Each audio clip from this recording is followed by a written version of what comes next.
क्या आपने कभी सोचा है इंडिया अपने सबसे बड़े जज चीफ जस्टिस ऑफ इंडिया को कैसे सिलेक्ट करता है? क्या ये एज, नेम, फेम या पॉलिटिकल फेवर पे डिपेंड करता है? नहीं, इसका जवाब एक साइलेंट रूल पे डिपेंड करता है जिसका नाम है सीनियरिटी प्रिंसिपल। पर सीनियरिटी का असली मतलब होता क्या है, चलिए 1 मिनट में समझते हैं। इंडिया में चीफ जस्टिस ऑफ इंडिया वो जज होते हैं जो सुप्रीम कोर्ट में अपॉइंटमेंट के हिसाब से सबसे सीनियर जज होते हैं। यहां सीनियरिटी का मतलब एज नहीं, पर सुप्रीम कोर्ट में कब अपॉइंटमेंट हुआ है इससे तय होता है। ये कोई रिटन लॉ नहीं बल्कि एक कॉन्स्टिट्यूशनल कन्वेंशन है। इसका पर्पस जुडिशरी की अपॉइंटमेंट को सिक्योर करना और अपॉइंटमेंट प्रोसेस को पॉलिटिकल इन्फ्लुएंस से दूर रखना है। पर हिस्ट्री हमें बताती है कि सिस्टम हमेशा फ्लॉलेस नहीं रहता। 1973 में एएन रॉय को उनसे सीनियर 3 जजेस के ऊपर उनको अपॉइंटमेंट कर दिया गया। इसका सिर्फ एक ही रीजन था, गवर्नमेंट एक सेंसिटिव जजमेंट का डायरेक्शन बदलना चाहती थी।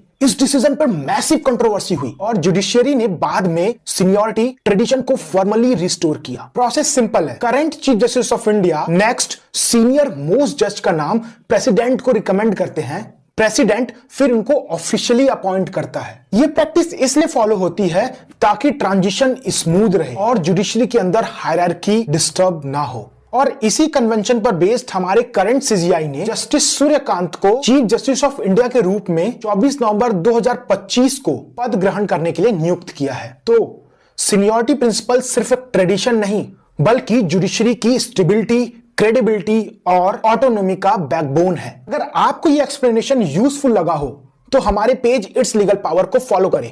Thank you very much.